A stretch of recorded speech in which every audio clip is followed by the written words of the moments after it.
En la clase pasada terminamos el segundo capítulo del curso, sistemas electromagnéticos independientes del tiempo. Importante en sí mismo, pero además nos sirve de puente para este tercer capítulo. En el segundo, vimos cómo resolver ecuaciones en derivadas parciales asociadas al campo electromagnético y cómo funcionaba lo que llamé el método de los campos. En el tercer capítulo, los sistemas dinámicos, en donde el campo electromagnético depende al mismo tiempo de la posición y del tiempo. Por lo tanto, los vectores asociados al campo E y H van a depender de 4 variables, 3 de posición y el tiempo. En este capítulo están las más importantes aplicaciones. La teoría electromagnética no ha terminado de hacer innovaciones, realizar inventos, mejorar permanentemente nuestra civilización. En el siglo XXI encontramos muchas más y están asociadas particularmente a este tercer capítulo en donde los campos dependen del tiempo. La palabra dinámica quiere decir que el campo se mueve como un ente, va a dar lugar a ondas. Aparece una complicación que no ocurría en el capítulo segundo. Por las ecuaciones de Maxwell, ahora los campos son interdependientes y las ecuaciones son simultáneas. Para averiguar E, necesito saber H y viceversa. Ecuaciones simultáneas.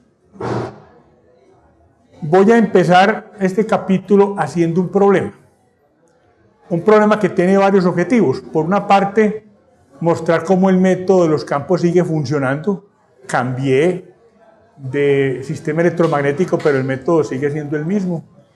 Y al final, como consecuencia del problema, darle sentido a la frase aproximación cuasiestacionaria. El problema consiste en, para un capacitor de placas paralelas, calcular la capacitancia. Cuando ese capacitor está conectado a una fuente de voltaje alterno. La pregunta así formulada suena como sospechosa. ¿Y qué más da que esté conectada a una fuente de voltaje alterno para el cálculo de la capacitancia? Tenemos muy marcada en la memoria esa frase que dice la capacitancia solo depende del material y de la geometría. Pero se nos olvida que esa frase se aplica al capacitor ideal. Y que al estar conectado a una fuente alterna de energía ya no es ideal. Capacitor de placas paralelas. ¿Y cómo son esas placas paralelas? Podrían ser cuadradas, rectangulares, podrían ser circulares, elípticas, siendo paralelas. ¿Será que según la geometría la capacitancia cambia? La respuesta es sí. La teoría electromagnética es muy detallista. Cada detalle modifica el resultado. Otro detalle es cómo se energiza el capacitor. Es común en los sistemas circuitales esquemas de este estilo.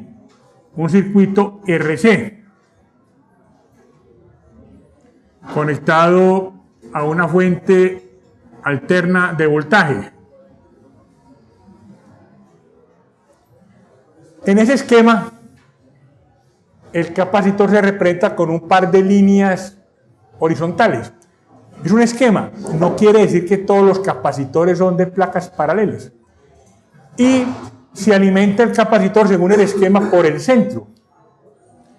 ¿Qué pasaría si en lugar de conectar la fuente en el centro del capacitor, se conectase por los extremos?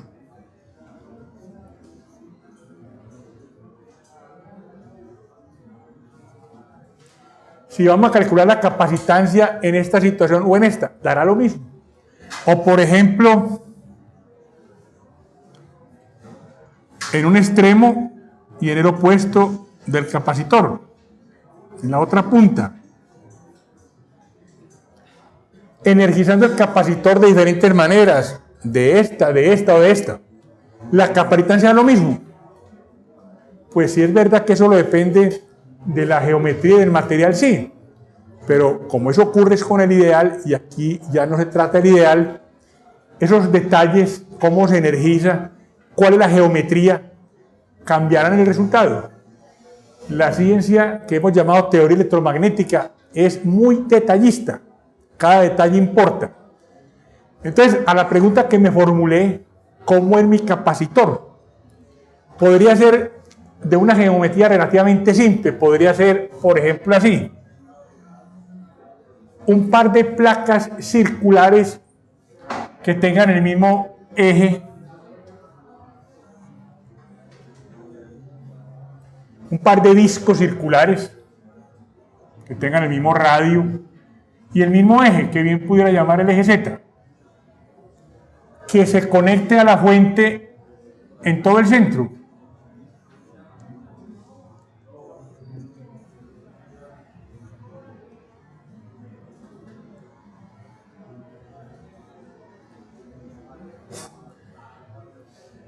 Conectando por los centros, pues llega la corriente a ese centro, se reparte sobre la superficie de la placa, en el otro, al revés, converge y se saca por los hilos. Suponiendo que esta distancia sea muy pequeña, conociendo que el radio del disco es A, se quiere averiguar la capacitancia para esa geometría de placas paralelas. Estoy usando discos circulares. Ese problema tiene una solución exacta usando coordenadas cilíndricas circulares. La geometría lo favorece. Y resultan funciones de Bessel. Funciones de Bessel de orden 0, de orden 1. Se puede hacer en el aula de clase, pero habitualmente toma más de las 2 horas que tenemos disponibles. Entonces voy a hacer un problema mucho más sencillo, que en la clase me permita mostrar el método y sobre todo qué significa aproximación cuasiestacionaria. Entonces mi modelo va a ser el siguiente: las placas superconductoras, el capacitor tiene armaduras que son placas superconductoras, son rectángulos de lados A y L, separados una pequeña distancia entre placas.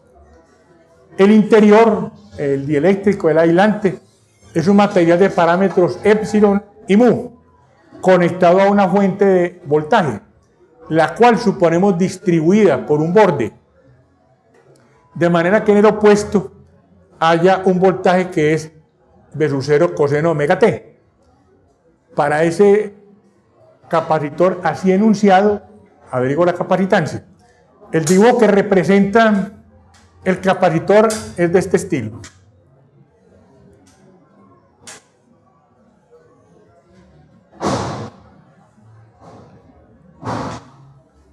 Placas paralelas.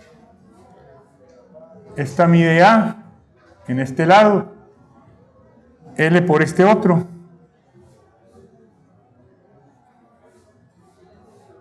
Placas paralelas superconductoras separadas entre sí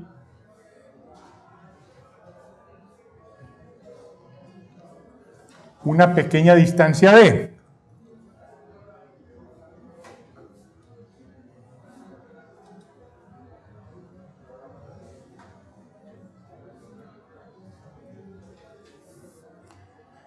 Cada armadura supongo que es perfectamente conductora. A y L, las placas son rectangulares. La distancia entre las placas, D. Y se supone que L, el lado largo del rectángulo, es sumamente grande comparado con el lado A, y ambos muy grandes comparado con la distancia D, una distancia pequeñita entre las placas. Lo que hay entre ellas es un material de permitividad epsilon, permeabilidad mu, sin conductividad, un aislante. Y lo energizamos con este esquema. Por un lado, mediante una fuente de voltaje que es uniformemente repartida. Es decir, no es una fuente concentrada sino repartida uniformemente a lo largo de este costado.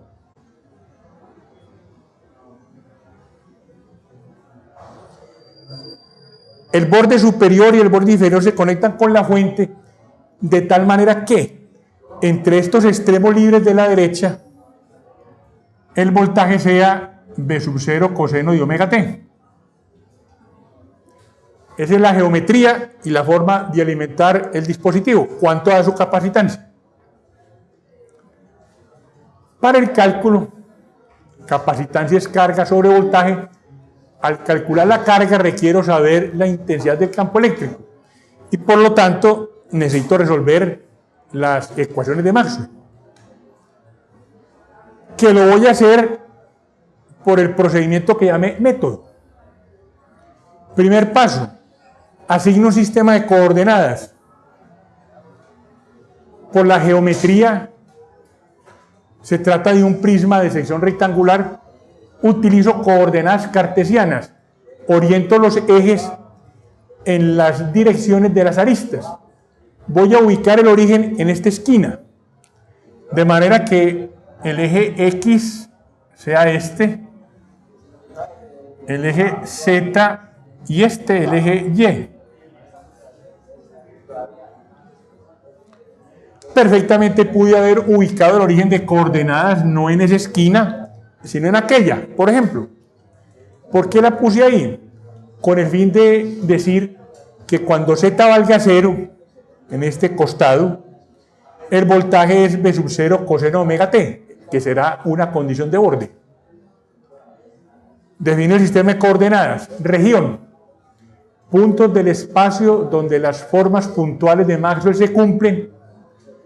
Es todos los puntos dentro del interior del aislante.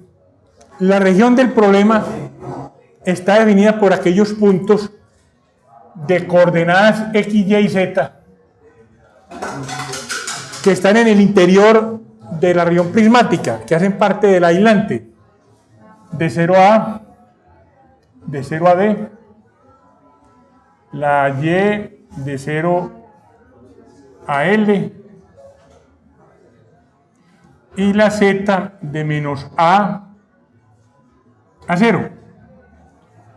Esa es la región. En esos puntos es que voy a resolver las ecuaciones de Maxwell. En esa región hay consideraciones de la física y de la matemática y de la geometría para hacer. Consideraciones. Se informa que las armaduras en la dirección L, en la dirección Y, tienen una longitud muy grande, que son entre sí muy pegadas, muy cercanas entre sí. De ahí voy a sacar un modelo que lo represente. Voy a suponer que es como si ese lado de longitud L fuese infinito, muy largo, como si fuese infinito. Equivale a decir, voy a ignorar los efectos que se introducen en los bordes. Bajo ese supuesto, hay una simetría razonable, aproximada. Puedo decir que no depende el problema de la variable Y. Hay simetría con Y. La fuente de voltaje se repartió uniformemente en esa dirección precisamente para cumplirlo. No hay cargas en esa región ni corriente. Es dieléctrica.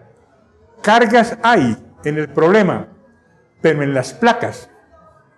Placas conductoras, superconductoras, se cargan. Y también en ellas hay corriente. Como no superconductores, pues se desarrollan corrientes CAES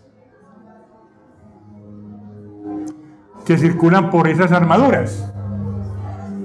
La sección vista de costado de este capacitor sería como de este estilo, donde este es el lado que mide A y este el que mide B. Circula corriente por las armaduras, baja por la fuente. En apariencia, este es un circuito abierto. Corriente baja, medio periodo será al revés. Aparentemente está abierto. Estas puntas están al aire, ahí no hay conexión. ¿Qué es lo que lo mantiene cerrado? Porque ahí hay una corriente circulando. Porque de placa a placa, en vista de que hay un vector E que depende del tiempo, hay una corriente de desplazamiento, que es la que se encarga de cerrar el circuito. Hay cargas y corrientes en el problema, no hay cargas y corrientes en la región de interés. Región lineal en épsilon y en mu se cumplen estas relaciones constitutivas. Quiero calcular el vector E, el vector H, son cantidades vectoriales, tienen entonces 6 incógnitas, cada uno tiene 3 componentes. Y las ecuaciones para resolverlos son las de Maxwell, que son 8 ecuaciones escalares. Cada ecuación de rotacional, y son 2, dan 3 ecuaciones escalares. Y las 2 de divergencia. 6 incógnitas que se deben resolver por medio de 8 ecuaciones. El sistema se ve pesado. Pese pues a que la geometría es muy elemental. Por esa geometría precisamente, y apelando a conocimientos que tenemos desde la física 2, de la teoría de circuitos, puedo crear unas conjeturas razonables para sacar algunas componentes de IH del problema, para hacerlas 0. Conjeturas razonables basadas en experiencia. Como toda conjetura, lo que voy a formular pudiera ser equivocado, entonces hay que chequearla. Si este capacitor estuviese conectado a una fuente constante de energía, que fuese pues un problema electrostático, el vector E en tal caso sería perpendicular a las armaduras, si no hay dependencia del tiempo, y tendría la dirección del eje X, si no dependiese del tiempo. Pero ahora depende del tiempo. Sin embargo, como caso particular, cuando uno encuentre la solución y hagamos t igual a 0, nos debe dar el caso que ya conocemos de carácter electrostático. Mi conjetura es así. Voy a suponer que el vector E para este problema que depende del tiempo es perpendicular a las armaduras, solo tiene componente X. Sé que eso es verdad cuando no hay dependencia del tiempo. La conjetura es que sea cierto, aunque hay dependencia del tiempo. Al tomar esa decisión de conjetura, pues estoy haciendo 0 la componente Y y la componente Z de E. Con H. Un gesto muy importante para uno entender relaciones entre campo magnético y entre corriente. La regla de la mano derecha. Si uno pone los dedos largos en la dirección de la corriente, el pulgar señala la dirección de B y de H. Es una relación de perpendicularidad. Esa regla no es una ley de la naturaleza. No siempre es verdad que la corriente y el campo que produce son perpendiculares. Pueden chequear en mi libro de proposiciones una demostración. Pero también se deduce de allí que cuando en el sistema de coordenadas H tiene una sola componente, cualquier sistema de coordenadas, automáticamente se garantiza perpendicularidad entre esa componente y la corriente. Conjetura. Voy a suponer que en este problema H tiene una sola componente. Puede estar equivocada la conjetura. Regla de mano derecha. Ubico los dedos largos en la dirección de la corriente. Medio periodo es así. Medio periodo al revés. El pulgar indica la dirección de H. Observen que coincide con la dirección Y. Medio periodo en el eje Y es positivo, medio periodo negativo, pero la dirección es Y. Si es verdad que aquí no hay sino una componente, tiene que ser Y. Esa es mi conjetura. Supongo que el vector H, aquí tengo un error, solo tiene componente Y, que depende de X, Z y tiempo. De Y no, porque hemos dicho que hay simetría en esa dirección. Le quité 2 incógnitas a H, ya no tengo sino 2 incógnitas. Termino el primer paso formulando las ecuaciones de Maxwell. Voy a la tabla de fórmulas en cartesianas, haciendo que el vector E tenga una componente y el vector H. las describo, o sea, las separo por componentes y encuentro estas 5 ecuaciones. 4, 5. Eran 8. ¿Qué pasó con las otras 3? Pues que quedan ecuaciones ser igual a 0 al retirar 4 incógnitas de los vectores E y H, 4 componentes.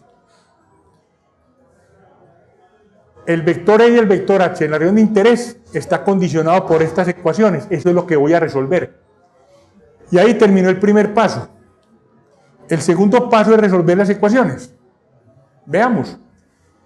Esta dice que la derivada de E con respecto a X da 0. Se concluye entonces que E no depende de X. En principio, de Y no depende. Dependía de X, Z y tiempo. De acuerdo con esta condición de borde, ecuación, no depende de X porque la derivada es 0. El vector H se sigue estas dos ecuaciones que se confirma que no dependía de Y y que además tampoco depende de X. Los vectores desconocidos solo dependen de Z y tiempo y solo tienen 2 componentes que están relacionadas con estas 2 ecuaciones que faltan. Ahí están las derivadas con respecto a Z y tiempo y de las 2 componentes. 2 ecuaciones simultáneas. Para resolverlas llego a una ecuación con una sola incógnita. Voy a eliminar entre las 2 la variable H.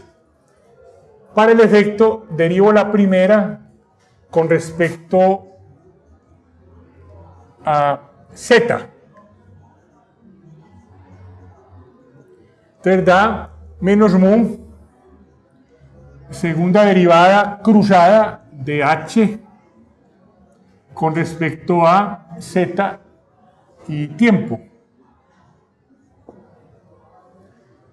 Esa derivada cruzada la puedo deducir de esta segunda ecuación derivándola con respecto al tiempo.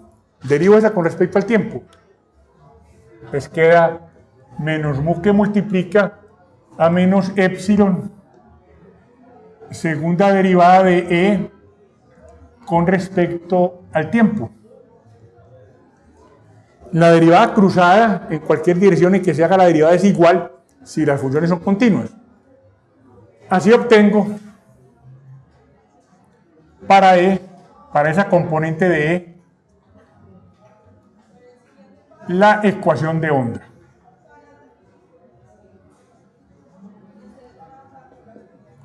La típica ecuación de onda. Una manipulación semejante, pero para eliminar E y dejar simplemente H, da una ecuación de onda para H. Son idénticas. Ecuaciones de onda. No hay por qué sorprenderse. Desde el principio del curso vimos que ecuaciones de onda era lo que surgía de las ecuaciones de Maxwell. Entonces hay que resolver una ecuación de onda.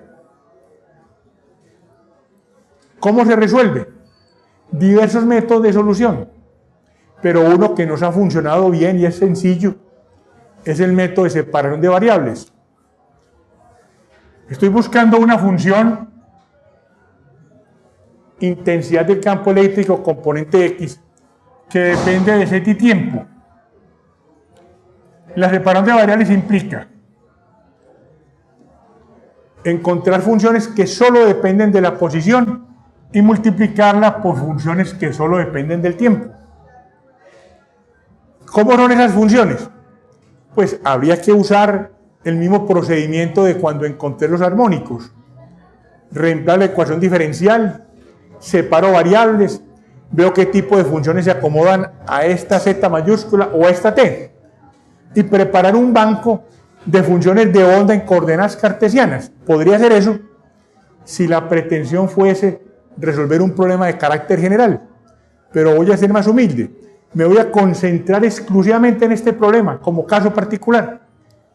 Un problema que tiene un detalle relevante y es que la variable tiempo está incluida en la fuente en forma de coseno de omega t.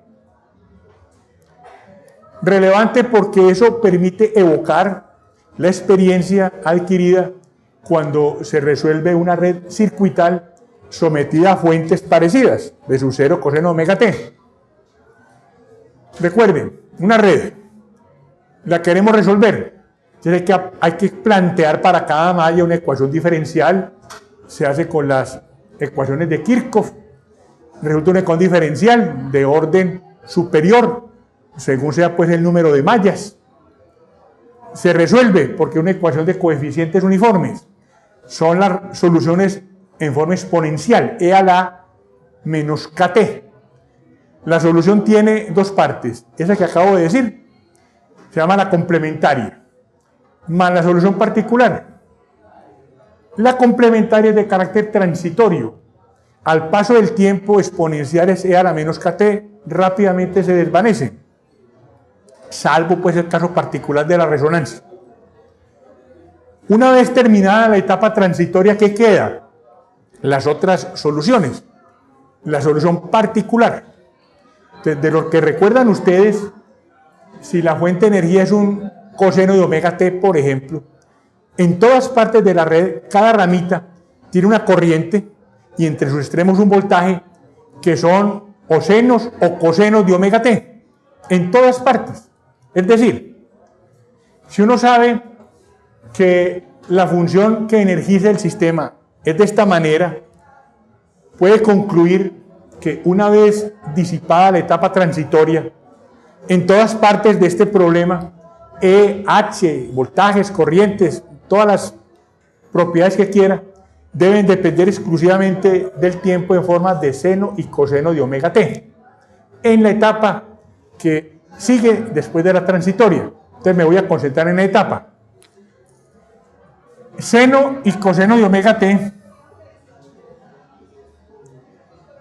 son la parte real e imaginaria de la exponencial imaginaria e a la j omega t.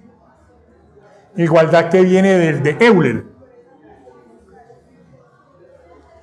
Y que nos va a permitir entonces utilizar una separación de variables llamada fasorial, trabajando con cantidades complejas. La variable tiempo no es desconocida. Lo que no conozco es cómo depende de la posición. La separación fasorial de variables se define así. Quiero encontrar una función en el dominio del tiempo. Lo voy a hacer calculando el fasor de esa función. ¿Qué es fasor? Que es cantidad compleja. Lo voy a recordar con esta rayita por debajo, para no confundir reales con complejos. Una función exclusivamente de z. El fasor no depende sino de la posición. Y el tiempo en este exponencial, que no era desconocida, o es seno o es coseno de omega t. Defino el fasor de esta cantidad en el dominio del tiempo como esta cantidad en el dominio de la frecuencia, tal que al hacer este producto y tomar la parte real del mismo, me reintegra la cantidad en el dominio del tiempo. Una definición de fasor entre varias. Pude haber definido aquí con parte imaginaria. Pude haber definido aquí con signo menos. Y ahí tengo 4 definiciones distintas. En aplicaciones a la física cuántica es común aquí el signo menos. En algunos autores de teoría electromagnética, utilizar aquí parte imaginaria. O sea, una definición arbitraria. Yo me estoy acomodando a esta que encuentro en los libros más recientes de teoría electromagnética, pero cualquier convención que se use, cualquiera, al final, en el dominio de la frecuencia será pues distinto, pero al final al reconstruir el vector real tiene que dar lo mismo. Esta es la definición de fasor. El fasor de E es esta cantidad. Entonces voy a hacer algo semejante para H. La separación fasorial de variables es el fasor de H, que solo depende de Z por la función que depende del tiempo. De ese producto tomo la parte real. Si se cumple la igualdad, es que este H con rayita es el fasor de H sin ella. fasores. ¿Han trabajado fasores en circuitos, en los pruebas de circuitos? Sí, ¿no es cierto? Recordemos algunos fasores. Si le quiero sacar el fasor a esta cantidad, ¿cuál es el fasor de la cantidad? ¿Cuál es aquella cantidad que multiplicada por la exponencial imaginaria da b sub 0 con omega t? Tiene amplitud b sub 0 y el ángulo de desfase es 0. El valor de eso es eso. O también podría escribirlo así: b sub 0 e a la j 0 grados. Lo mismo. Esto es lo que llaman forma polar para presentar el complejo. O podría simplemente escribir así, a secas, sin ponerle pues ningún ángulo. El fasor de esta cantidad es esta, porque esa cantidad, al multiplicarla por este exponencial, da dos términos. Y tomar la parte real del producto, no queda sino el primero. Si tuviese fasor de b sub 0 coseno de omega t más 30 grados. Un detalle, no olviden poner la bolita que significa grados. Si no pongo la bolita, se lee 30 radianes. ¿Cuánto es ese fasor? La amplitud del fasor es b sub 0. Y el ángulo es de 30. Se está tomando la referencia en esta definición es con respecto a coseno de omega t. El cambio de fase, el desfase con omega t. Equivale en forma polar a escribir e a la j 30 grados. Y en forma rectangular, e a la j 30 grados coseno de 30 más j seno 30. Da b sub 0 medios que multiplica coseno de 30 que es raíz de 3 sobre 2 más seno de 30 que es un medio. Esas tres cantidades son iguales, es el fasor de b sub 0 coseno de omega t más 30. Por ejemplo, si ya no es con coseno, b sub 0 seno de omega t más 30. El desfase en este seno es 30, pero es que hay que comparar con coseno. Recuerden que las funciones complementarias, seno y coseno, tienen el mismo valor en ángulos complementarios. El seno de ese ángulo es lo mismo que el coseno del ángulo complementario. El ángulo complementario es 90 grados menos omega t más 30. El seno de este es igual al coseno del complemento. Queda entonces en la resta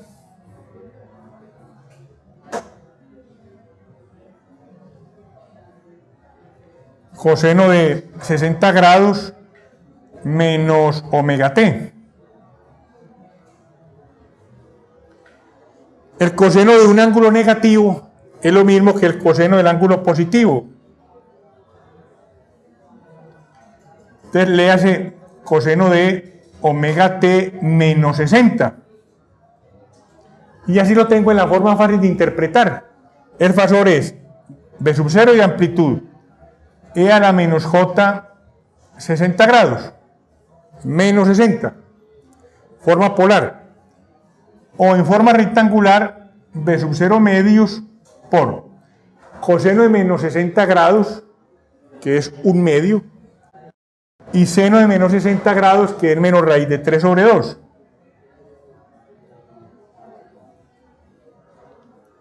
Pero un recorderis de cómo se encuentran fasores. Usando esta separación de variables, voy a reemplazar en este par de ecuaciones para encontrar en el dominio de la frecuencia a qué son equivalentes. La primera, hay que sacarle a E hay que sacarle a E derivada con respecto a Z. Voy a derivar esta cantidad con respecto a Z, entonces da E a la J omega T, para esa derivada no interviene.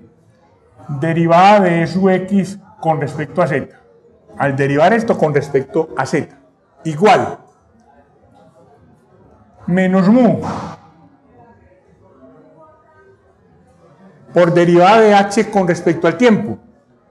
Al derivar H con respecto al tiempo, esta cantidad es una cantidad constante para esa derivada, entonces queda HY y derivo con respecto al tiempo el exponencial, da J omega E a la J omega T. En ambos lados tengo la misma exponencial, o sea que quedó derivada de E sub X con respecto a Z igual a menos J omega mu por HY.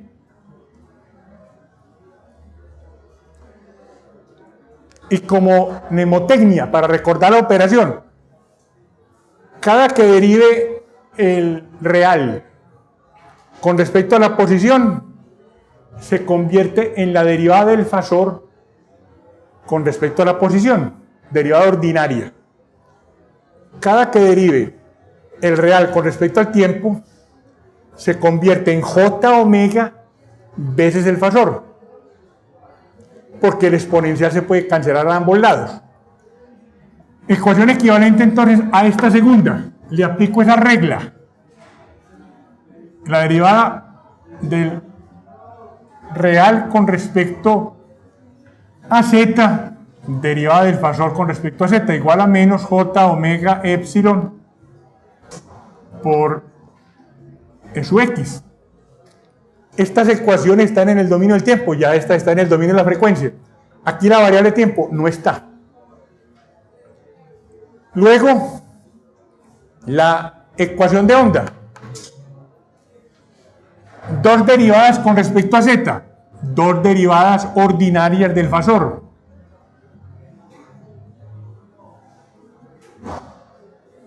Dos derivadas con respecto al tiempo. Cada derivada en el tiempo introduce un J omega. Dos derivadas, J omega al cuadrado, J al cuadrado menos 1.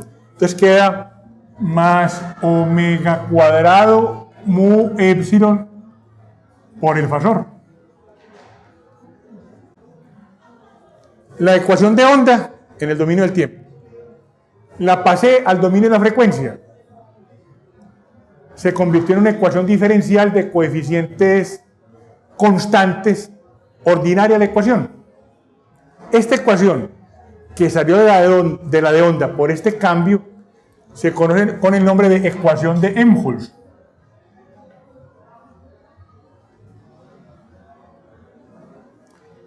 Este científico alemán lo he mencionado varias veces, de pronto alemán no, prusíaco, médico, hizo muchos aportes a la física, a la matemática. Él fue el que indujo a Hertz a que hiciera su experimento clave para saber si la teoría de Maxwell tenía razón. ¿Cómo resuelve? Una ecuación diferencial de segundo orden, escribo la característica m cuadrado más esta cantidad. Esa cantidad es una constante, la voy a llamar beta cuadrado. Entonces más beta cuadrado igual a 0. Esa es la característica. Soluciones. M igual a más menos J beta. Ecuación de segundo orden directa. Estoy definiendo a beta como esta cantidad, omega raíz cuadrada de mu epsilon. Si chequeo dimensiones, esto tiene dimensiones de 1 sobre metro en el sistema internacional. Este beta lo seguiremos viendo hasta el final del curso. Siempre aparecerá cuando utilice fasores. Se llama constante de onda, número de onda, constante de fase. Palabras equivalentes. Está definido así.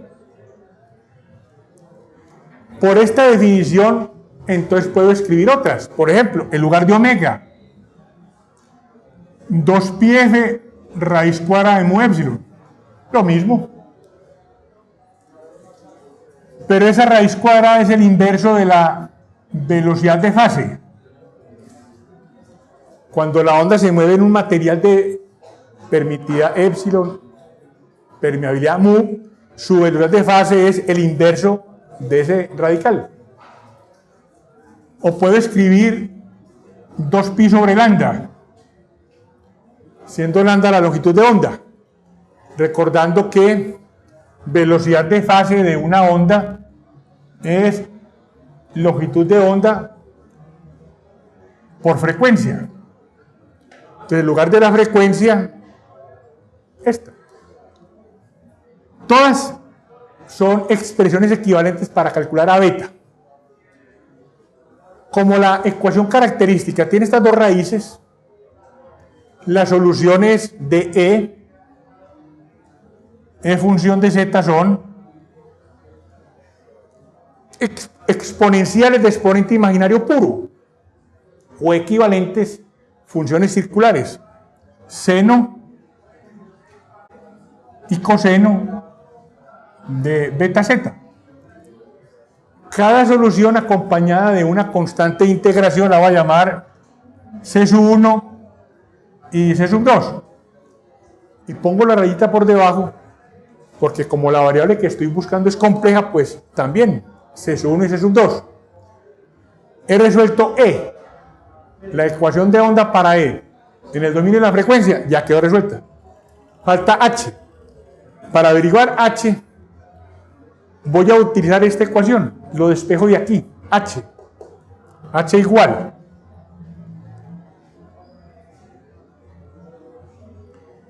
menos 1 sobre j omega mu derivada con respecto a z de pero está en el renglón de arriba. C1 seno de beta z más C2 coseno de beta z. Saco la derivada. Derivo seno, derivo coseno da menos seno. Entonces queda menos beta, que es con motivo de la derivada interna. J omega mu por C1 coseno de beta z menos C2 seno de beta z. He averiguado los vectores E y H que me interesaba averiguar y he terminado el segundo paso del método de los campos. Termina ese paso cuando he calculado las soluciones. Aparecieron dos constantes de integración. Necesito calcularlas. Para el efecto, las condiciones de frontera.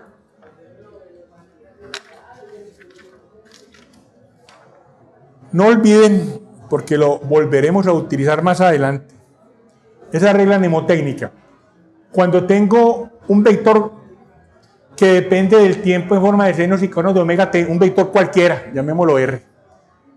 Si lo derivo n veces con respecto al tiempo, cada derivada origina un j omega, entonces queda j omega a la n, por el respectivo fasor. Cuando derivo el real, aparece productos de j omega por el fasor.